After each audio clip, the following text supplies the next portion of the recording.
guys, TommyBoy601, and today we're going to be taking a look at Star Wars Battlefront's newest DLC, the Battle of Jakku. Now, the Battle of Jakku is DLC that was originally offered as a pre-order bonus for Star Wars Battlefront. This isn't anything new that we've seen from DICE. DICE usually does some sort of pre-order bonus DLC. However, this one, like most of Star Wars Battlefront, is a bit of a letdown. Now, if you've followed DICE for a long time and you saw the other pieces of pre-order DLC, Battlefield 4 got Battlefield 3 maps that were remade and put out for Battlefront, and if you pre-ordered Battlefield 4, you got those, and those were 4 really good maps, and with Battle of Jakku, you're getting one map and one new mode, and that mode can only be played on that one new map. So it feels like a very weak offering from DICE, and in fact, I'm just going to say it, it is a complete letdown. If this is the state that DLC is going to be put out for Battlefront, there's no reason to buy the season pass because it's garbage. Even at free, which this DLC came out for, I don't think I'm going to be playing it much because the game mode is a little bit fun, but I think I'd rather stick with like Drop Zone because, well, it's I don't know, it feels better. So the new game mode that we are playing is called Turning Point. Basically, you are on this new map, rebels assaulting the Empire, kind of a reverse of Walker Assault.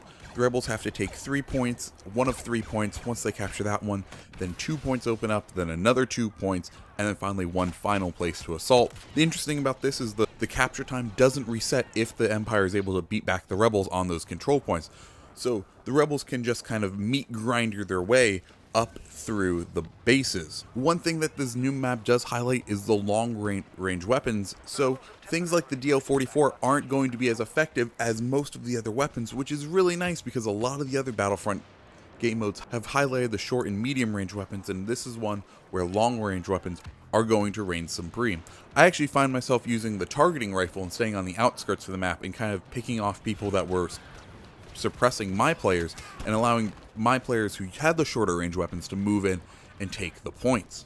Now, another great thing about this mode is there's no fighters. So what that means is the rebels will have their speeders and the Empire will have the AT-STs. And for once, you're going to find out that the speeders are actually a little bit more powerful than the AT-STs. Because the speeders have 2 abilities to block and deflect missiles. One, they have their aerial dodge like all air vehicles, and they also have a sensor jamming like Slave 1. This means that players who are in the speeder can effectively stay in the air for a very long time if they're a good enough pilot, and for once the speeder sees use because you don't have to worry about other fighters and you're able to give close air support, which is a really nice touch that we didn't get to see in the main game, which is one of the best parts about this whole mode, is the fact that fighters can be used for close air support, which is actually really nice. The AT-ST is kind of going to be useless. Well, it's not going to be completely useless. The main use for it I found was actually to shoot down the speeders.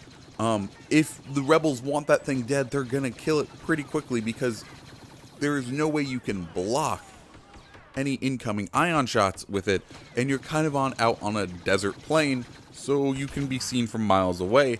So your only real use for it is either A, to hang way in the back and kind of be an AA battery for your team, or B, just kind of go charging in and just kind of waste your life to get maybe 5 or 6 kills before you're completely fucked over by ion shots. So just to kind of wrap this up, the good of this is, well, the speeder gets to be useful. That's the best part of this whole DLC.